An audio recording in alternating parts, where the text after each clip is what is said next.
we are moving into the topic of cognitive neuroscience, an approach for understanding the brain, mind, and consciousness. So it's my pleasure to introduce the main speaker, the presenter today, Dr. Lucina Uden, who has her PhD in cognitive neuroscience from UCLA. She's been everywhere and done everything, it seems. She's been to New York for a postdoctoral fellowship and succeeded there, then came to Miami via Stanford University. Maybe you've heard of that. I have. I think everyone has. And she is part of that august institution as well as the University of Miami. We're delighted to have her here.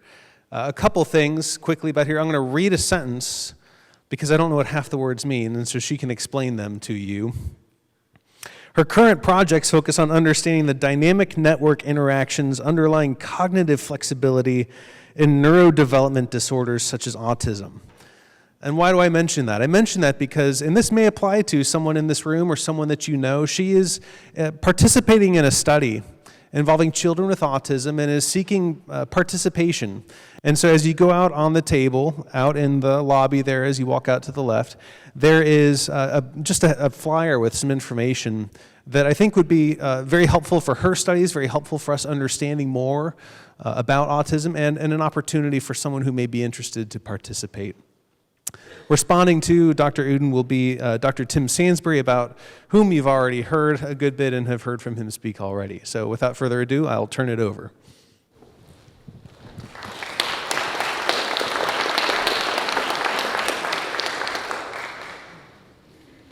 Good afternoon. Thanks very much for inviting me here to be a part of what I think is a really great conversation and dialogue. So I'd love to talk to you today about my area of research, which is in cognitive neuroscience, and I think it's one of those areas that is adding a lot to our current understanding of who we are and how our brains sort of create our minds and how our minds sort of work. So yes, I started my undergrad at UCLA in the neuroscience area and just was so fascinated by it that I just kept on going and got a PhD in cognitive neuroscience there, and then spent some years in New York where I started becoming more interested in child brain development, autism, ADHD, all the neurodevelopmental disorders that you've been hearing more and more about these days, and then spent the next 5 years getting more into that area of brain circuitry and brain function in developmental disorders during my time in California again, before moving back to the East Coast at University of Miami, where I've been since 2014, heading research in the psychology department in a lab called the Brain Connectivity and Cognition Laboratory. And the field of cognitive neuroscience basically is trying to study the biological substrates underlying cognition with a specific focus on the neural substrates of mental processes. And we know what mental processes are: memory, language, attention, all the things we do with our minds are mental processes. And we try to study how the brain gives rise to those, or how the brain creates those or supports those, if you will. So in our lab, we study typical adults, those 18 and above, but also typically developing children to see how the brain sort of gets to where it goes. And we study clinical populations, autism in particular. We have an ongoing study. And we try to do this in parallel using neuroimaging, which is non-invasive, to study the function and the structure of the brain while the people are awake, while they're doing stuff. We can really see the brain in action. And so the critical research questions for us overall are: how do brain networks develop in ways that underlie cognitive maturation? How do you get better at things with age, from childhood to adolescence into adulthood? And how does the brain maturation sort of underlie the cognitive maturation that we see? And what happens when there's atypical wiring or atypical development in such a way that leads to developmental disorders? And how can we use neuroscience to understand that developmental process better? But today I want to tell you a little bit about sort of history and future, because it's really forward-thinking. I think this whole seminar today is forward-thinking. But in neuroscience, it's only been about 200 or so. I mean, it hasn't been that long that we've been studying the human brain and that we've been saying, well, the mind comes from the brain. As you know, there's history of sort of keeping these two things separate. But if you really go with contemporary theories about neuroscience, it really is everything we think and do comes from this couple pounds of tissue between our ears. And if we take that seriously, there's ways of studying that, and there's implications, of course, for that belief. But the sort of early 2000s or mid 90s was when we started using magnetic resonance imaging to get into people's heads, watch what their brains are doing while we ask them to perform some task in order to better understand basically how the brain works and how the brain produces the mind. And this is sort of what it looks like. Has anyone had an MRI before? It's probably pretty common nowadays to have, a doctor's office or a visit where you get an MRI for a leg or for some reason. And, it's just, the thing that I find most interesting in the last 20 years is we've realized that there's nothing to this myth that you only use 10% of your brain. So if you heard that somewhere, it's just not true. Your brain is always doing things. This is a spontaneously active brain. This is your brain at rest. Meaning if I ask you to do nothing at all, your brain is still acting like this. It's still fluctuating. It's still spontaneously activating. It's actually coherent within functional systems. So people used to think, well, whatever's going on when your brain is idling is just, who cares? It's noise. But it turns out there's structure in this noise. And that means that systems that you would use for language or systems that you would use for memory or systems you would use for attention are still working even when you're not doing those processes. They're coherent, spontaneous fluctuations in the brain that makes your brain act like it's idling all the time, just preparing for you to say, okay, let's do this now. Let's do this math problem. Now let's tackle this issue. So your brain is always doing something because it's always ready for whatever it is you've got coming up next. So that 10% thing is just, forget about that. You're using all your brain all the time. And we study this a lot because it helps us understand what's connected to what and what are the consequences of disconnections between different regions in terms of function. And fMRI uses this sort of principle that you can look at changes in brain activity by measuring blood flow, because blood flow is a proxy for neural activity. So you can look at the sort of ratio of hemoglobin in the blood, and that gives you an index for what parts of the brain are active.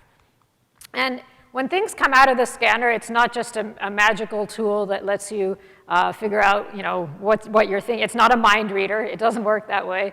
Data comes off the scanner, and there's a bunch of computer science and engineering things that happen next. There's a bunch of signal processing. There's a bunch of steps. We spend all our time in front of a computer doing all these steps in order to arrive at the final sort of blob, the final brain image that you can find.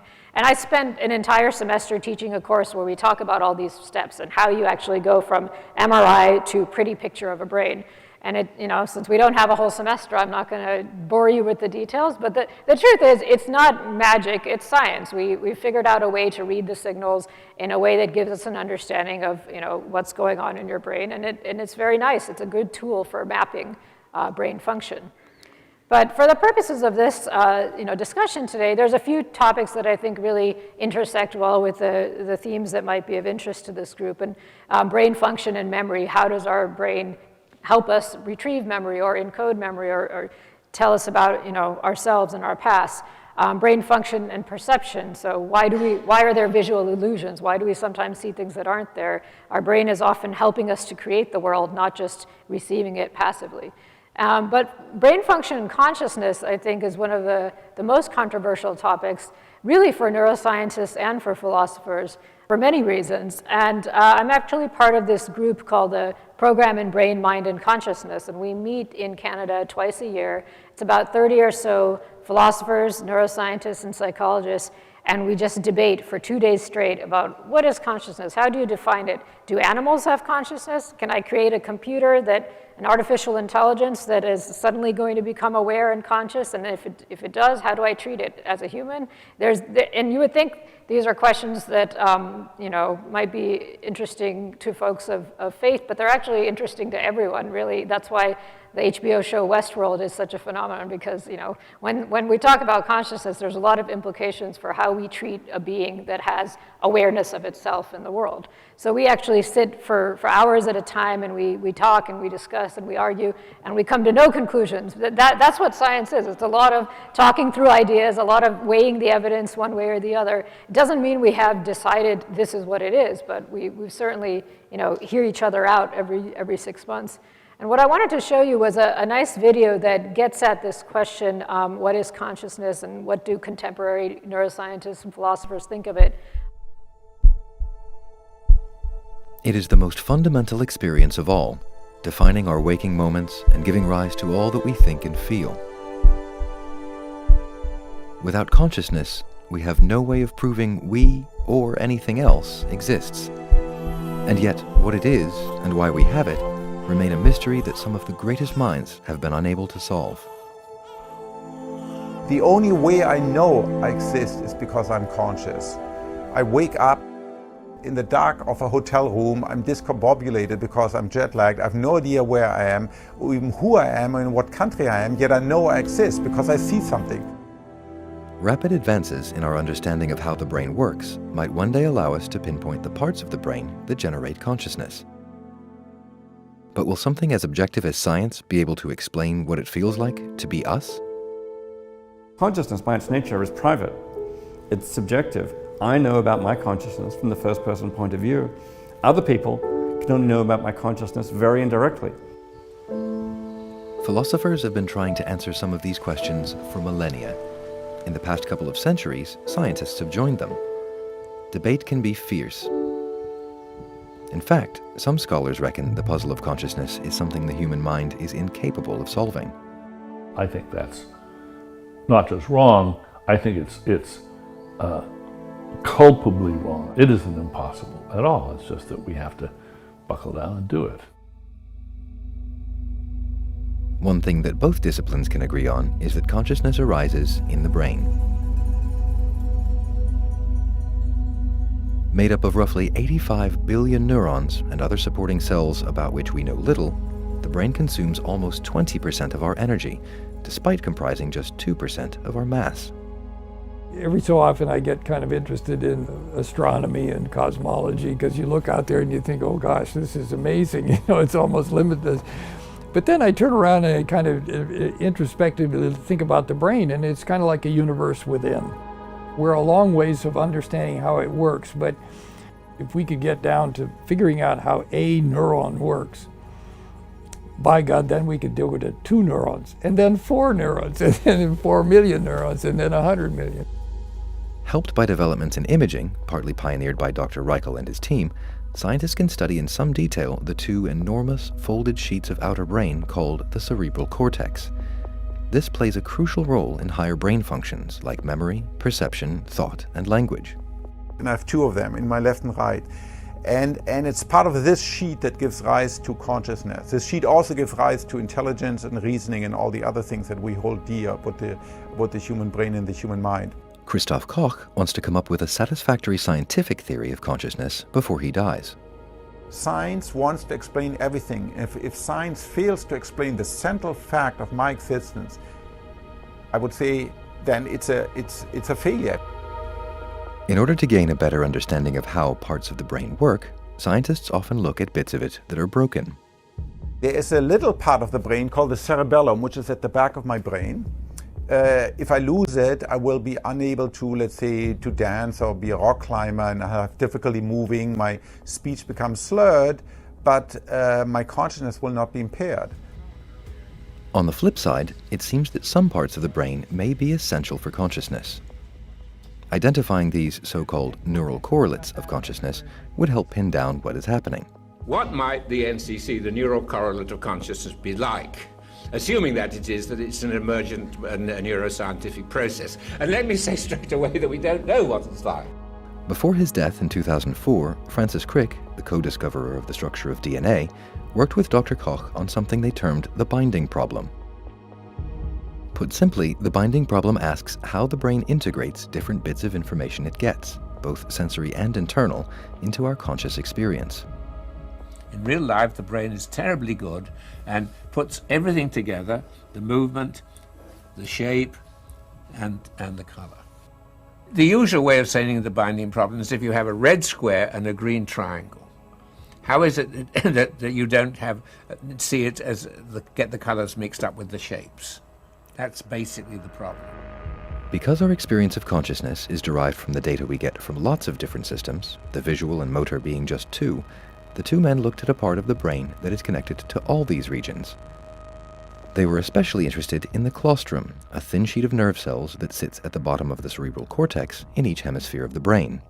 Because testing the claustrum in a live human brain is invasive and risky, no formal experiments have been done. But one happened accidentally last year when a neurologist trying to understand the source of his patient's epilepsy implanted electrodes near her claustra. When he switched the current on, she lost consciousness. As soon as he switched it off, she regained it. No one knows why we have consciousness. It's one of the big mysteries. Why did evolution bother putting consciousness in? How did evolution put consciousness in? Why couldn't we have done everything that we do with a set of objective mechanisms and no first-person subjective experience of the world? It's one of the biggest questions in philosophy and science. Just as the processes of consciousness remain a mystery, so does its purpose. Is it a high-level summary the brain generates to help us plan for what comes next?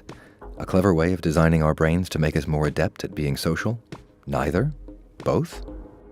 One evolutionary explanation for why we have consciousness suggests that an animal capable of modeling the behavior of another can anticipate it to its advantage. The surprising thing is that so few animals actually have this ability. Humans have it. So I have a very good idea of what you're going to do and when you're going to do it and why you're going to do it. And children starting at maybe around 3 years old get that.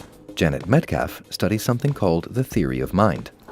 Theory of mind is actually a misnomer. The way we test it is whether a person or an animal can give evidence that they can get into the other person's shoes or the other person's mind and see the world from that person's perspective. Now, the test of it is often not just can you see from the viewpoint of the other person, but could you see that someone has a different viewpoint from your own? The theory of mind might provide one way of working out if animals other than humans are conscious. The only species that we're absolutely sure has theory of mind is human. And maybe humans older than roughly 3 years old. It's very controversial whether any other animals have it. They're arguing about whether chimps have theory of mind or not. Before we can have a theory of mind, we must recognize ourselves. For decades, scientists have used something called the Rouge test to see whether animals do just that. Human babies do from about 18 months old. Chimpanzees, presented with mirrors, soon use them to groom themselves, much as we do. Elephants, dolphins, and magpies also can respond to mirrors in ways that suggest self-recognition. The problem with the Rouge test that the animal researchers always raise is that maybe it's just body knowledge, that it's not mind knowledge. So it was interpreted as the animal knowing that they have a mind, and theory of mind as we normally think about it is related to another person, not to the self. But presumably you have to know that you have a mind before you project that same capability onto someone else. Identifying the neural correlates of self-recognition in animals would be a hard task. But if we were able to do it, comparative studies would be possible. That would be hugely valuable. Science is edging closer to understanding what parts of the brain might be involved in generating conscious experience. By some estimates, we may not be far away from an empirically sound theory of consciousness and how it evolved. But could a physical theory ever satisfactorily address what it is that people are feeling when they are conscious? David Chalmers calls consciousness the hard problem, a deft description for something that is hard to explain and hard to solve. The methods of science right now are great for explaining objective processes and objective functions. So when it comes even to explaining things like the behavior of an organism, you can tell some story about a bit of the brain, a neural process or a computer-like process in the brain that makes us behave a certain way. But the problem of consciousness, what we call the hard problem of consciousness, which is explaining how you get subjective experience from the brain, is not that kind of question. It's not a question about how we behave.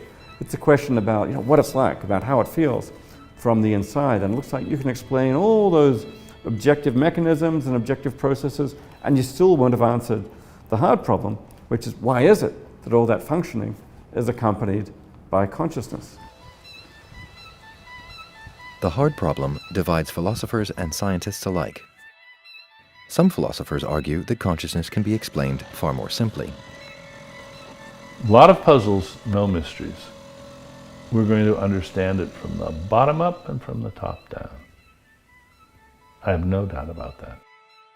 Daniel Dennett argues that consciousness is nothing more than a cognitive illusion that science will, in due course, explain. Our brains have been designed by evolution and then redesigned by cultural evolution to give us a user-friendly system of things in the world that we deal with. So the user-friendly world that we live in, the manifest image, is a sort of friendly user illusion in the same way that the desktop of your laptop is a user illusion. It simplifies and it distorts in helpful ways for most purposes. If you really want to know what's going on, you have to go backstage. And the same thing is true about the brain and consciousness. Until recently, we didn't have very good tools for doing it. The brain was just off limits as distant galaxies.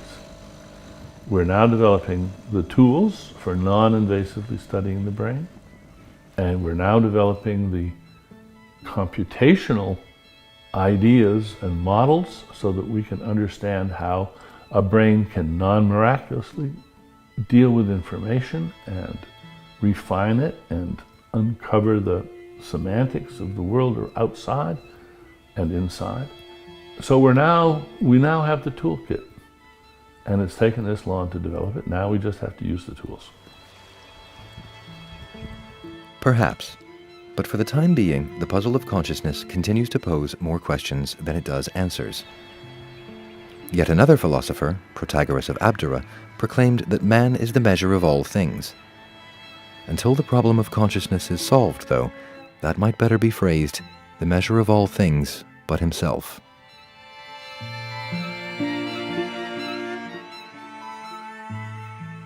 I just showed you that because I thought they did a nice job of laying out all the major themes in consciousness research.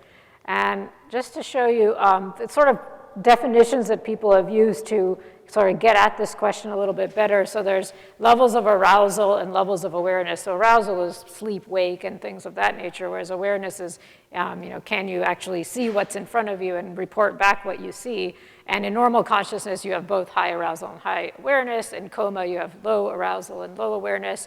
In vegetative state, for example, you might have high arousal but low awareness. And so you can dissociate these different aspects of consciousness in ways that make it easier to parse and study. And depending on what level of consciousness you have, you could see a patient who's not really responsive. We might call them in a minimally conscious state. These are what hospitals and doctors use all the time to say, where is this person on the consciousness level? It's almost an easy problem to say, are you awake or are you asleep? So that's sort of not the hard problem of consciousness. That's sort of, we can measure this with the instruments that we have. But what's interesting is what these different states of consciousness tell us about brain function more broadly. So if you're normally conscious, there's a lot of cerebral metabolism. You're using a lot of glucose and oxygen. And if you're in these different conditions, deep sleep, coma, vegetative state, that their brain is actually doing less, right? But there's some conditions, there's one called locked-in syndrome, which results when you have a brainstem lesion, and the person is still conscious and aware, but none of their muscles can be moved. So when you look at them, you think, well, they're in a coma. They're completely unresponsive. But the horror for them is that they're actually sort of locked into their body and they're aware and conscious of the world, but they can't control their muscles in order to let you know that they're aware. And in that state, the brain is actually looking like a normal conscious brain. So, all of these sort of questions about consciousness have a lot of implications in the medical field for when you discontinue a person who's in a coma in terms of thinking whether or not they'll ever recover, and et cetera, et cetera. So a lot of people are now using brain imaging to say, well, maybe we can use that as an index of whether the person is aware and conscious, because you can't ask a person in a coma, but maybe their brain can tell you by putting them in the MRI. Someone in a locked-in syndrome actually looks like a person who's completely conscious, but a mild cognitive, a minimally conscious state looks like there's not the same kind of activation. So we can use these tools a little bit to help address these difficult questions.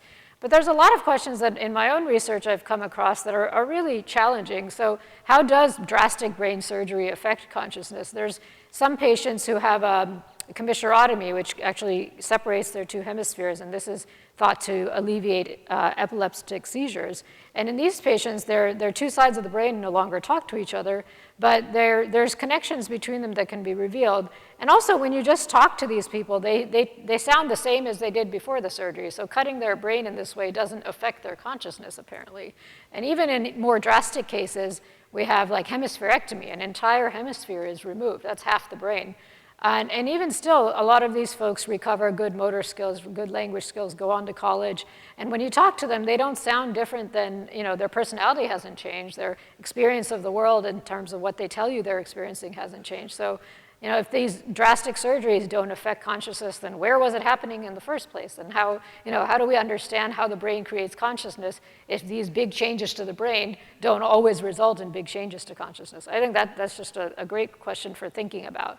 And I want to leave sort of a lot of time for discussion. This, I thought, was just crazy and controversial because I thought there's no way people are studying things like near-death experience as neuroscientists, but guess what? They are. And it turns out that there is a new sort of field evolving where people are taking that subjective experience where some people say, well, I was on the table in the ER and I felt myself floating out of my body and I saw a bright light. A lot of people report these experiences, but for a long time we've just thought, well, we don't know how to explain this. There's people who talk about it, but we don't understand the science behind it. And there's groups that are now really trying to use the tools of neuroscience to make sense of these experiences and what they might mean for our experience of consciousness and ourselves and who we are and sort of what lies beyond and all of that. I don't think the science is going to answer that question, but it's interesting that we can sort of start to parse the question using the tools that I've mentioned.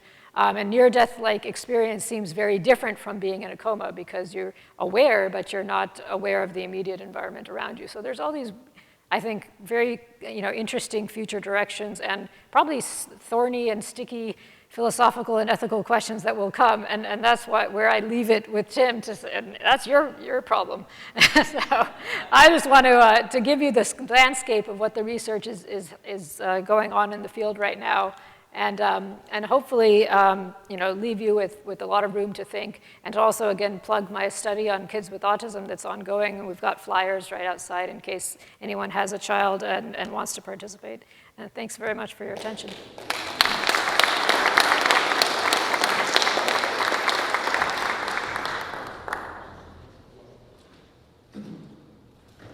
So this topic is really interesting. It's probably the one of the three that we're doing that has the most theological implications.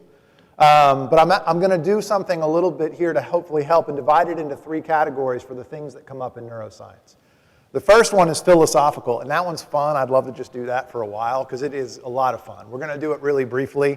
I'll point you to some places you can go to think this through. The second one is pastoral. In the day-to-day level of how is this going to affect as we start hearing people talk about parts of the brain and what the brain does and how that impacts who we are as human beings, to think through at the pastoral level, how are we going to talk to people? And where are the good and the not so good problems or apparent problems going to be? So I'll talk through a couple of those, in fact, using some that have been resolved.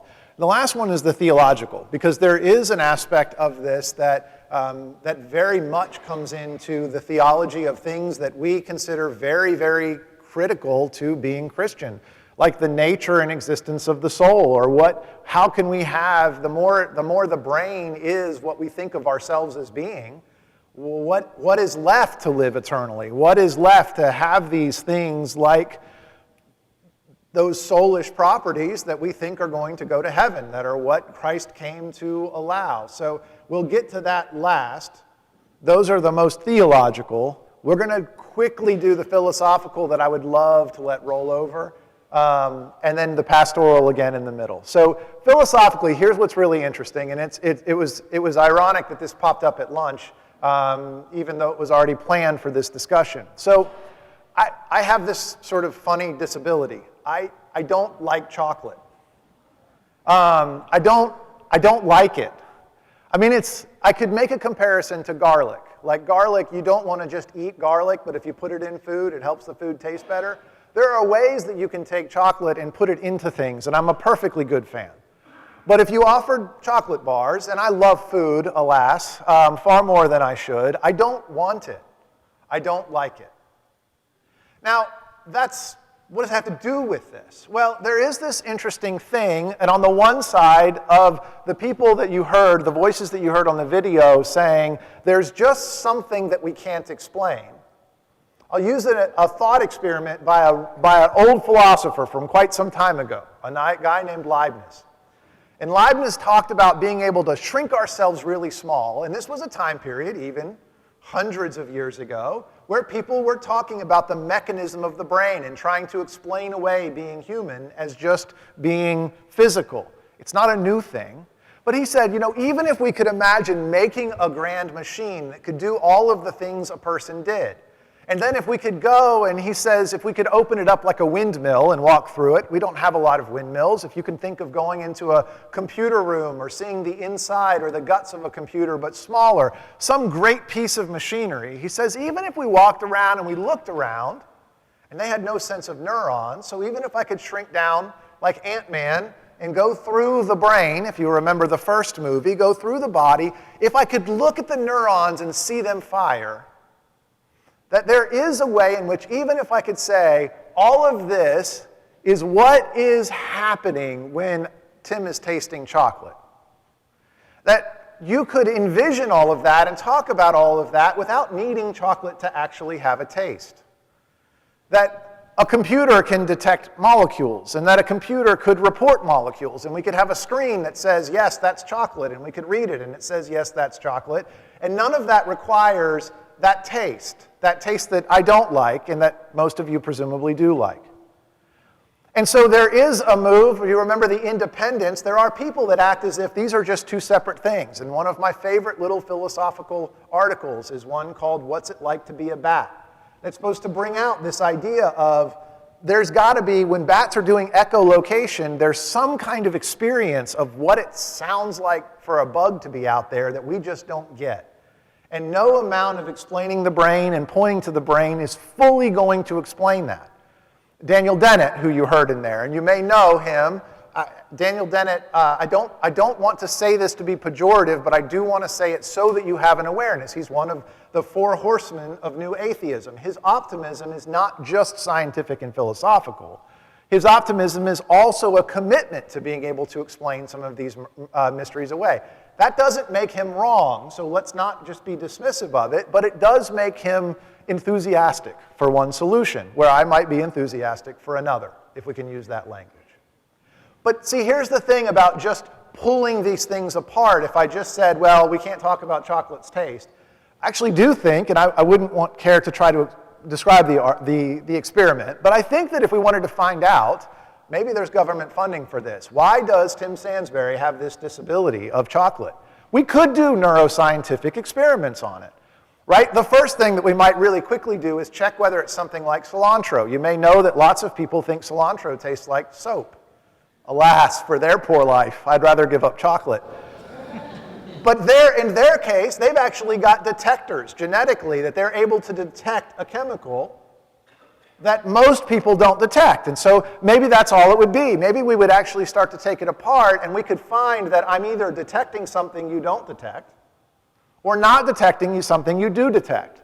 So that would be really on the outside of starting to taste chocolate. But maybe we could move it more inside into my brain. So if it doesn't turn out to be that, then we could light my brain up, again, with lots of money spent on something that is nowhere near as important as autism, and say, where is it different?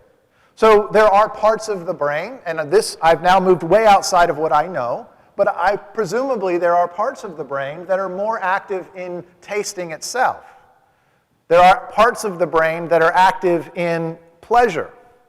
You could find that the tasting parts are lit up differently, and you might suspect that I taste something different than you taste. Or if we had the resolution, those tasting parts might be lit up exactly the same, but the liking part is lit up differently.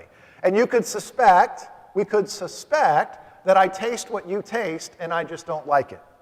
And all of that would be really interesting. But in the end, if we just look at lit up brains, or if we went back like Leibniz into the brain and stared at neurons, there would be this problem of not being able to know. because ultimately none of that would be the taste of chocolate. And here's the nice thing for us in the church on this. As much as that's fun and tastes of chocolate are interesting, there are areas in which this plays out to much more significant things, like the feeling of guilt, for example, comes to mind. But this is an open question that we can, if we are talking now of the person in the pew hearing the challenge saying, I don't know what to do with this, you don't have to. It's actually not just the church's problem. This is a problem, as you heard, that's in the field. The field doesn't know what to do with it. Even the experts aren't quite sure what to say, because this is a very strange place where theology excluded, philosophy and science are bumping up against each other in terms of their ability to explain the world. So I said philosophical first, and that's the most fun. And so now I will be doing things that are more important and less fun, I think. The next one's pastoral, and I said theological last, so you may have some things you hold off. So there's some interesting pastoral concerns here. As we start talking about the brain being explained, one of the things that is going to happen, that has happened already, that will continue to happen, is people wondering, if I'm just a brain, what is this all about? Or if I'm just a brain, am I really free? Or if I'm just a brain, is there really even a me? The questions of what does it mean to be free are associated with questions that are really critical theologically. What does it mean to be guilty? What does it mean to be justified? What does it mean to be declared innocent? What does it mean to be saved? Those are related. It's also going to raise questions about what does it even mean to have a soul? Now here's where pastorally I think is very interesting. One of the things I suspect is going to happen is we're going to find that in a lot of cases what we take for granted as what the soul is has much more to do with Plato than the Bible. Now, not the Plato that's fun, but the Plato that's old and wrote books. The Plato who told us about us being immortal souls that got visions of the true truths, but then got captured and encapsulated in these bodies. And if you notice something, Christians don't seem to have a problem with the idea of just their soul being saved. That is not what the Bible says. The picture of heaven is of getting new bodies, of a restoration, a physical restoration of the earth. One of the pastoral concerns that could come up would be this concern that if my brain explains these things that I think of as me, where did I go when I gave things over to my brain? And what will go to heaven? And the idea that we are given new bodies, which would imply new brains, which would be a remaking of us, actually shouldn't be a problem. Now, there are some oddities to it, because it does seem as if I continue to exist between the times that I go the old body to the new body. It's not to say that it'll all be really easy and straightforward. But I think pastorally, one of the first things it's going to do is reveal to us that we don't care nearly as much about bodies as we ought to. And that if we look in Scripture, Scripture treats us as bodily and tells us that the resurrection will be a bodily resurrection. And that even if we use the language of soul and body, it's not that I am my soul and have a body, but that I am body and soul. So I think it'll be fascinating to watch if pastorally what happens is not truths that are Christian truths being challenged, but rather truths that aren't Christian truths getting discovered because they get challenged in the church. Now, that could sound like an oversimplification, and I just say, well, great, bodies go to heaven, so it's okay, so we can just move on. But there are really strange theological issues here. One of the most fascinating, and at Dr. Uden's suggestion, been doing some reading and studies on what I can take in neuroscience. And my undergraduate degree was in physics, which gives me absolutely no training in how to go into that. I mean, I have some processes of science, but that is not my field. So I am not in any way adequate to be able to approach this from the inside, so to speak. But there are some very strange things that happen. There are issues of brain injury that cause significant changes in personality, which we might say, well, that's fine, but what do we do about changes in personality that come with changes in morality? What if somebody goes from being someone who was, as we would call it, fairly moral, to remarkably less moral? Now, we could really quickly say it doesn't matter because Christianity is not about being moral. It's about being saved despite the fact that we're not moral by grace, and that's fine, but we still have notions of this ethic, notions of morality and right and wrong that are caught up really deeply in us. And it seems really strange to me to say, I'm still me when I'm behaving differently and worse. There are medications, and one of them, and I meant to write it down, and I just completely forgot. There are medications that have as a side effect, and one of the descriptions was remarkable, almost an utter loss of moral reasoning. So that in one of the case studies, this guy who would just be like one of us was being treated and went into this cycle of repetitive and almost compulsive affairs, destroying his family and his marriage until the treatment was taken off and he went back. Now, on the one hand, that may seem striking and hard to understand. Was this his sin or was this chemical sin? But imagine now the other side, if we could treat it the other way, and rather than producing immorality, we could give pills to our kids, not to ourselves, of course, for morality. We have attention pills. What would teachers do with the opportunity to give well-behaved pills? And some of you who are teachers here, I'm sure you're wondering like I am. It gets into some of that same gene editing questioning about what are we able to do as we understand this. Not only what is it, what do I own in terms of my morality? So if you remember at the beginning I said we're going to be in the middle of the mud of not knowing. I really don't know. I don't know. We're going to have to puzzle this out. A lot of the pieces and questions and problems of this are going to take time.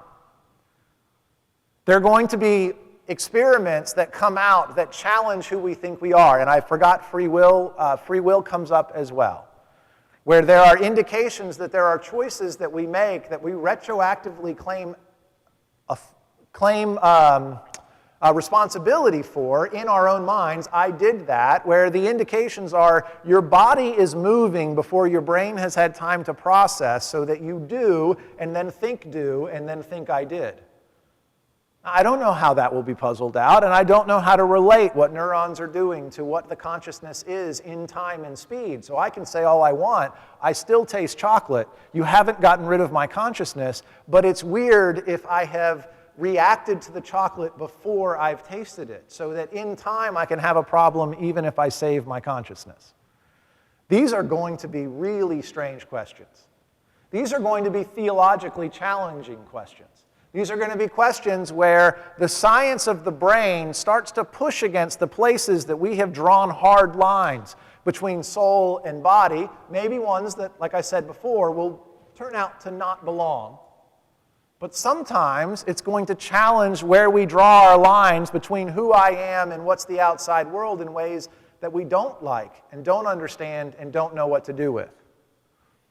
And the last thought that I'll give to you as I say that is, I will be interested on the fun parts and the not so fun parts to be engaged in that, but I get paid to sit in an office and be engaged on that. Those of you that are here teaching, pastoring, planning to go teach and pastor, you're not going to have that privilege and that right, and the way that it's going to come to you is going to be abruptly and all at once, and you're going to be told, answer this now. I need a solution. It'll be about children or marriages. It'll be about futures and fears. And you're going to have to be willing to say, I don't know. You're going to have to be willing to say, I don't know. I got to keep thinking about that. I'm not sure about that yet. That's a hard question, and we don't know yet. So for what it's worth, to say nobody knows, if that's helpful, then say nobody knows. And then the next part is going to be, I think, to be strong in the pastorate, is you don't get to say, and so I'm done, but you'll then have a responsibility to go and say, but let me see what I can find out. And unfortunately, what you find out will probably, in many cases, it's still very complicated. But the questions will come, and then the complication can produce the effort, the desire to be part of a conversation that otherwise you go, I'm only here for extra credit, as the case may be. That you'll start to care because it'll be real lives, and then we can get engaged in a conversation that I guarantee you will not only be complicated, but will be messy at the beginning. So I hope I've been fair in the comments that I made to this. I hope you can distinguish between the three categories, right? And the last two mix because of the way theology and pastoral work mix, but the first one is this philosophical one that is fun, but that's really one that we can just watch. The second one, pastorally, which connects in at the back end, again, is this real problem that we're going to have when people are trying to understand what's me and what's brain. And sometimes because it's conflicting with what they thought already, and sometimes because it's conflicting with what they think it needs to be. And then theologically, what's going to take a long time, because it's already taken a long time, is going to be this question of how do we understand who we are as beings physically made in the image of God, finite, guaranteed to physically die, promised eternal life, granted this notion of being moral beings that is not merely a notion, but is a reality about us that we are, in fact, guilty or innocent. How do we put all of these pieces of who we are as human beings together between the bodies we can study, the minds we experience, and the eternal realities that we are promised? That's going to be a long and interesting and winding road to puzzle all of that out. But you'll be challenged to join it because people are going to be asking you for answers that come out of it even before it's finished. So I hope that in this particular case, you'll just see it's complicated, it's okay. I don't have to take the immediate answer of a Daniel Dennett who says, we will indeed get this completely done, but nevertheless, you will have challenges that you aren't expecting, and they're going to be important, and you just don't get to sit on the sidelines and ignore them. And that's all I got, because there aren't final answers yet.